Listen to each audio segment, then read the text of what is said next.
Hey, Mom, here I am again. Anita Fletcher says she will always remember her mother, Audrey Whitney. I bought you lilies this time, Mom. They're beautiful. I can hear you talking to me, telling me to take them home because you don't need them here. With each bittersweet visit to her gravestone, I think that's perfect, Mom. Surrounded by hundreds of other Army veterans who have their own war and battle tales to tell. Fletcher says she doesn't want her mother's own story to stay buried in this Suffolk cemetery. I've asked so many individuals, have you ever, even people that's been in the military, have you ever heard of 6888? Never heard about it, but it means a lot to me. Whitney served as a private first-class officer and is one of 855 women from the all-black Women's Army Unit, otherwise called the 6888, during World War II. The unit single-handedly cleared 17 million pieces of backlogged mail within 3 months in England, which held key pieces of communication between government workers, civilians, and their families. But the adventure out west came with its challenges. Commanders segregated the women from other units and forced them to eat and sleep in unhealthy conditions. But their determination to not give up is what sparked a push to recognize these trailblazers as wartime heroes decades later. You could tell they were strong-willed, and they were there for business. Now, they are just a few steps away from receiving the U.S. Congressional Gold Medal. I've been on a mission as your advocate to make sure not just you, but even the rest of the women, that they will receive this gold medal. It's a journey Fletcher says she didn't expect to take on after Whitney passed away in 2017. Inspired by the stern but generous woman who raised and protected her, Fletcher says now it's her turn to give back to her mother and the hundreds of other women she's never even met. But this is not just for my mom, it's even the ones that's not here anymore. I'm advocating for them because this is something that's very deserving. Fletcher's determination, etched deeply like the words on her mother's epitaph, is now part of a bigger effort to commemorate these women. It means a lot to me to do something that's positive, to give people hope. You know, a lot of people have lost their hope.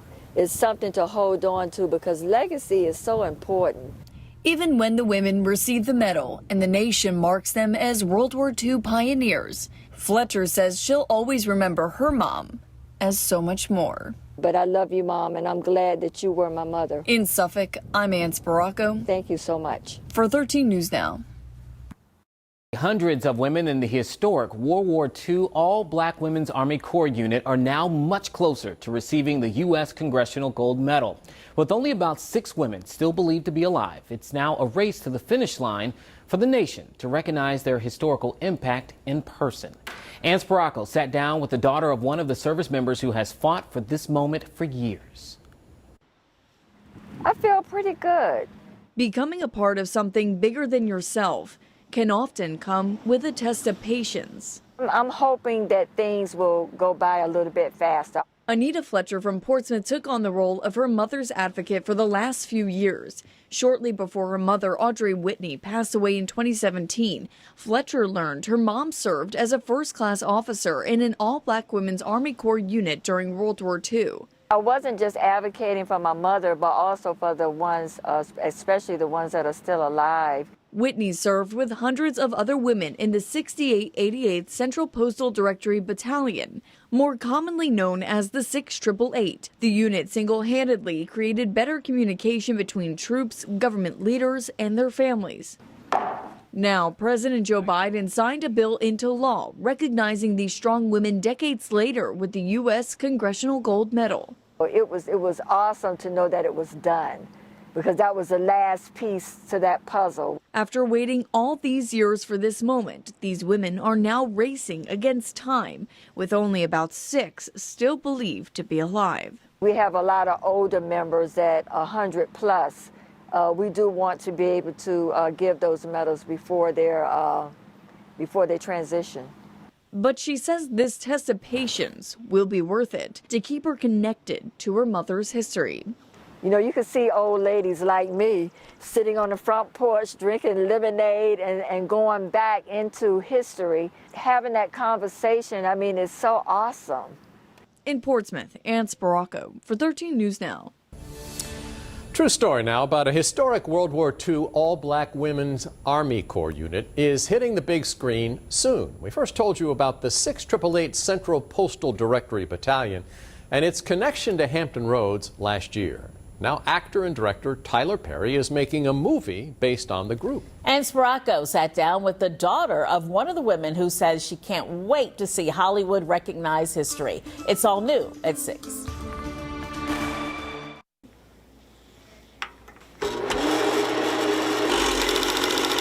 History can often slip between the cracks. But now a new film in the works is looking to shine a light on the historic World War II all-black women's Army Corps unit. This is really big. I mean, this was 800 plus women.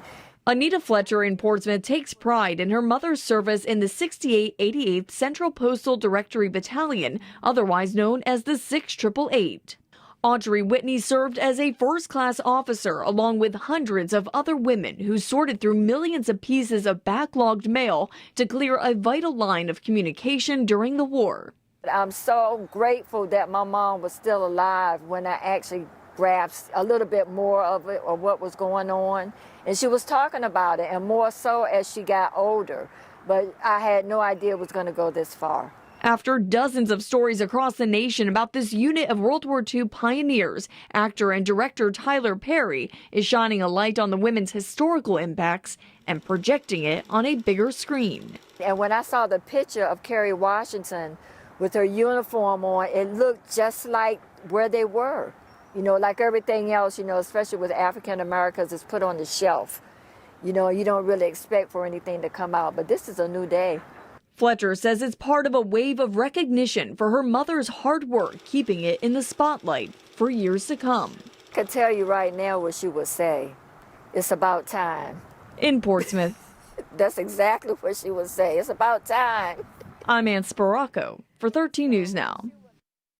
13 News Now is connecting people through history. We first brought you the story of a Portsmouth woman's tied to the World War II Army Corps unit called the 6888 more than a year ago. Now her story has made others realize they too are part of this piece in history. And Sparacco takes us through their journey. Hi, how are you? Hi. It's not by chance Anita Fletcher is meeting Wilbert Henderson and Miss Morrow in this Chesapeake church. A big hug. I love it. This union, while only known about for a couple months, is almost 100 years in the making.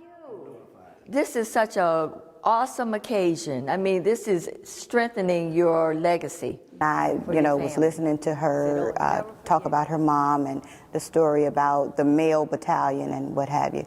Fletcher's mother, Audrey Whitney, served in the 6888th Central Postal Directory Battalion during World War II. The 6888 was a first-of-its-kind all-women's Army Corps unit. We first told you about her story in 2021 when we learned Whitney took on part of the task of sorting through millions of pieces of backlogged mail during the war. And I think even though it's recognized, I still have goosebumps about it. Anita made it her mission to unearth this rich history in Hampton Roads. But little did she know, she didn't have to go very far. I could recall times where during service where my pastor would talk about snippets of her time in the military. And so I sat there for a minute. I said, I've got to find Miss Fletcher. I got to figure out how to find her. That effort came in the form of a letter about Miss Morrow's pastor, Odessa Lawrence. Of course, I had to get in touch with the family, and I called them and I said, I think Pastor was a World War II veteran, and I think she's due to receive a medal. I think she should get all the honors, even in her death, that's due her. She was a person who was truly worthy. Pastor, I call her Pastor, but she's my aunt. Odessa didn't have any children, but she was a natural mother, helping to raise her nephew, Wilbert Henderson. She established the church in 1968, and she just loved people. Part of her motivation to get the job done. The World War II veteran hand-delivered pieces of mail across Europe in the final months of the war. There was this one particular story she told about having to carry a piece of mail, a very important piece of mail, to a destination and how she had to ride a bike to get it there. That's one of Pastor right there. But behind that uniform, Odessa's true values lie deeper in the hearts of the people who knew her. When I came out in 2013 to live with her, to take care of her until she passed. You just can't do enough for her. And all the members feel the same way because she have taken care of so many of the members through the hard time, through the teaching, and loving and caring. That was her life. Lawrence passed away in 2015, just 2 years before Audrey Whitney said goodbye to her family for the last time. But years later, these women's deeply rooted legacies are still bringing people together. Those women were very honored to even be there.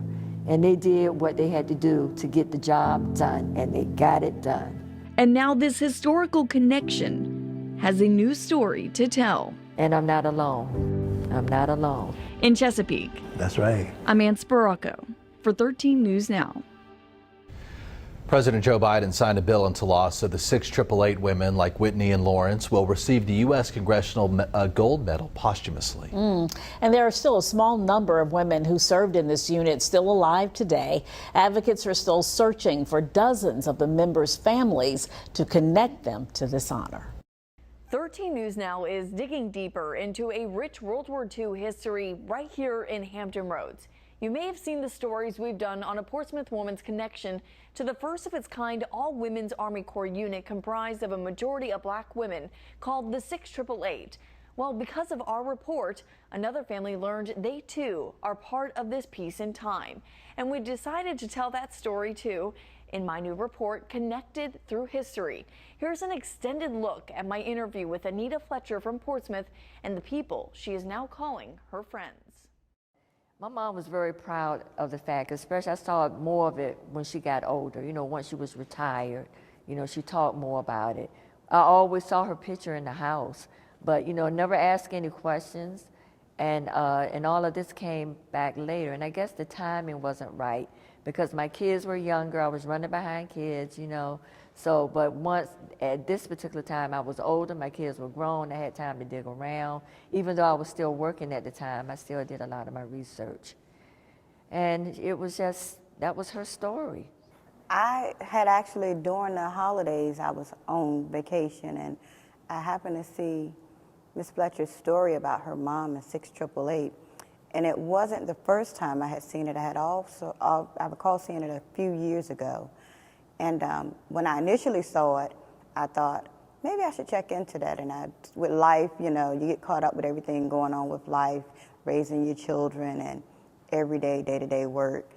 And so I had kind of let it fall by the wayside. And so I saw it again this past Christmas break. You guys were airing the story again.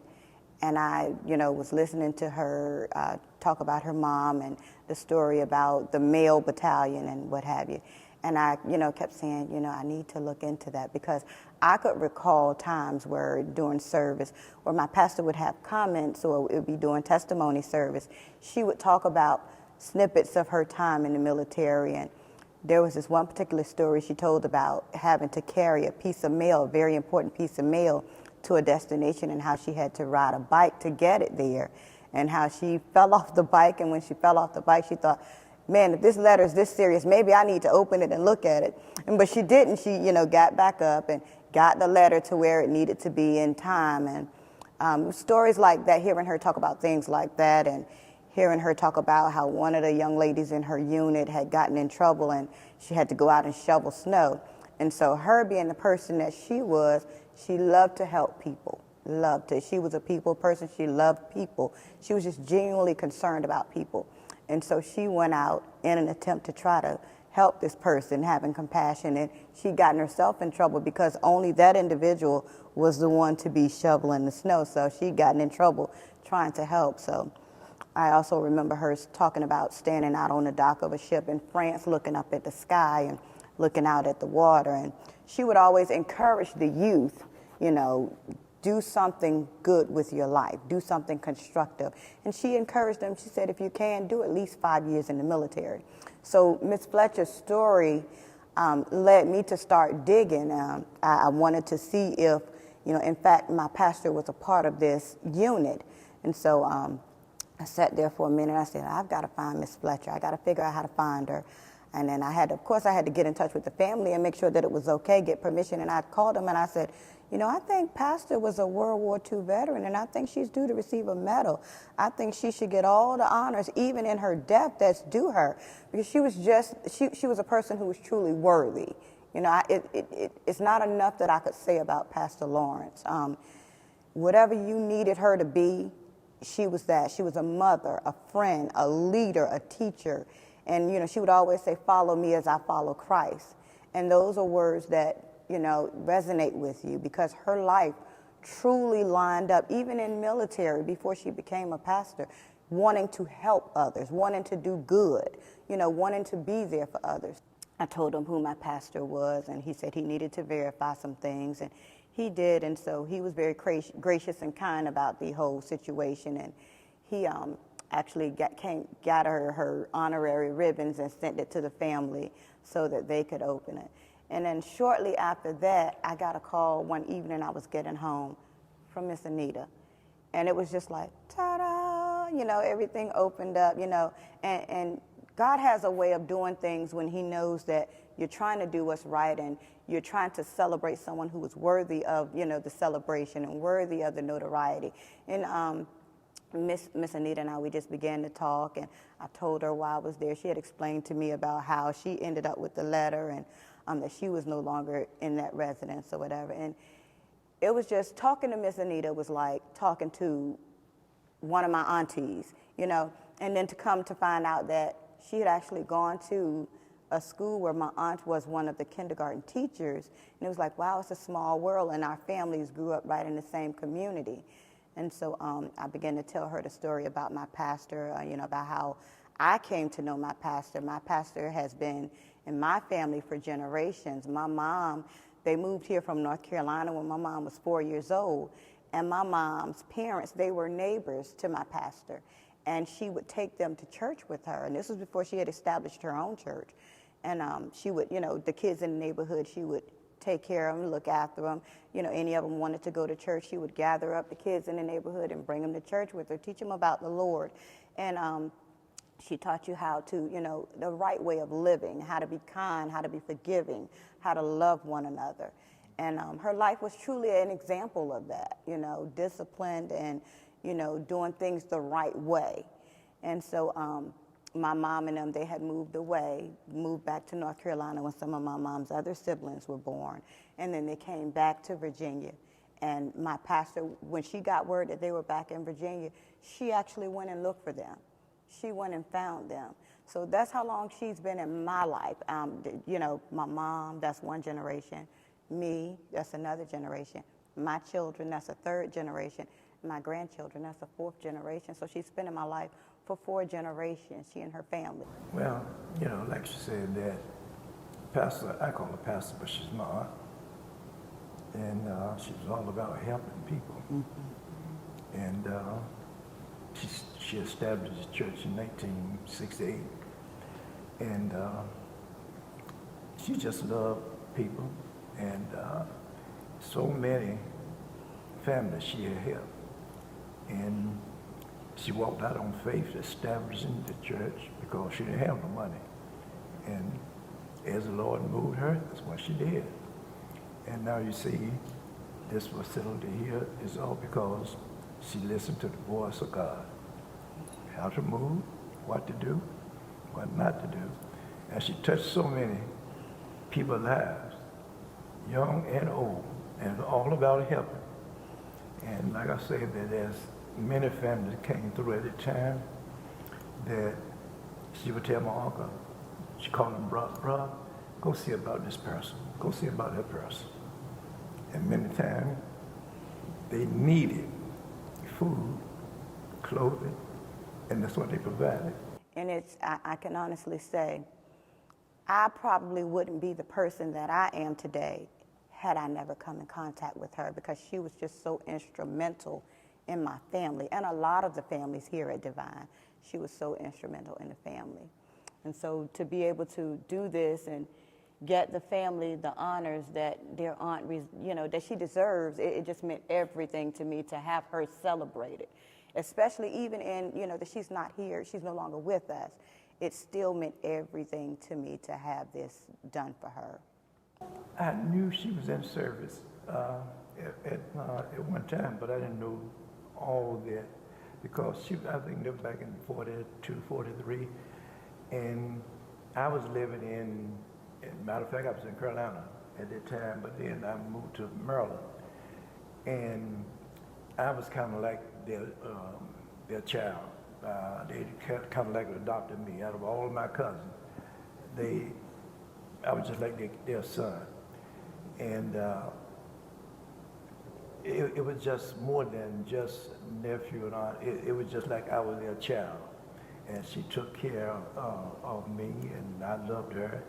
And when she got ill, she said, "Bro," before then, my uncle said to me, says, "If anything happened to me, take care of my wife." And I was married. Didn't know how things were going to work out, but my wife passed away. And then later on, Pastor got sick, and she called me, asked me when I come down. And that's when I came out in 2013 to live with her, to take care of her until she passed. Just can't do enough for her. And all the members feel the same way because she have taken care of so many other members through the hard time, through the teaching, and loving and caring. That was her life. Because my mom she was diagnosed with dementia, but well, once my oldest brother passed away, he died suddenly. So that meant it was nobody in the house. I didn't want to move in her house. It's just I wanted to stay in my own house. So I moved her out of her house, and she lived with me, but I kept her house. That was my daycare for her because I was still working. So, you know, I kept all her furniture because she was more familiar with her house than mine. So anyway, so she didn't like being at my house. She had sundowners, and what that does, once the sun starts going down, she would go to the door and she would tell me, "I gotta go home. I have a baby, and my husband, and my stepfather and my younger brother both had already passed away. My youngest brother died first. So she would always say, so I wouldn't try to change her story. I said, "Well, Mom, it's too late now." And I said, "We're going to go to bed, and I'll take you over to your house tomorrow." So, but, you know, she did it all the time. And then sometimes she would get really angry at me because my brother died like 2015, right before Christmas. And, you know, my tree wasn't up yet. You know, everything was still crazy, you know, because he had just passed away. And my mom was still mad at him because she used to tell me, he used to push me sometimes. I said, "Really?" And she said, "Yeah," and I'm really upset with him. And I used to always tell her, "Well, Mom, you're not going to live forever. And I want you to have a clean slate. So I'm going to take you to the cemetery so you can apologize." So I'm not going to tell you what she said, not on camera. Well, yeah, it's a video on the website with them marching. It was the Joan of Arc. They were celebrating something in France about Joan of Arc, and they had a real footage of them marching. And when I found it, I showed it to her. She said, "Do you see me?" So every time she would act bad towards me because when she wanted to go home, sometimes she would try to hit me with her cane. She did it once. I had to pray. I said, "Lord, please, don't let her do that. My reflex may hit her back. Please." So we didn't do that. But when I would play that footage, she would calm down. She was so happy. And she said, "You know," she said, "we were good girls when we were there." She said, "We did everything that they told us to do. We didn't get in any trouble." She said every now and then they would let me, she said they would let her drive a Jeep because my mom knew how to drive a stick. And I don't know if that was true, but that's what she said. And she said, "Yeah, and go," well, I can't say this in church. But anyway, it was a good story. And I played that footage a lot. Every now and then I get goosebumps. I play it. I'm very pleased to meet someone that has gone through this, along with some of the other ladies. And like I say, the story needs to be told. And telling it is one thing, and then you're able to see some of the people, that's another thing. They do better. Yeah. You know, a couple of years ago, I did a Black History program with the youth. And, you know, usually when Black History comes, you think about all the people, Martin Luther King and Malcolm X. And that particular year, I wanted to do homegrown. So I had asked some of the adults, I said, I want you guys to share with the young people what it was like during that era, what you experienced, what did you feel, what emotions were you going through. Tell your story. And I only wish I had known this then, because that would have been such a rich piece.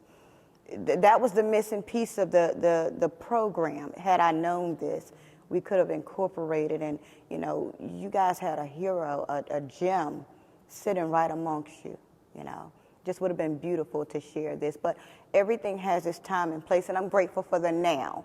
You know, I'm grateful that Miss Anita was willing to share her story so that my pastor's story could be told. Because without your story, I would not have known. That's right. Connected.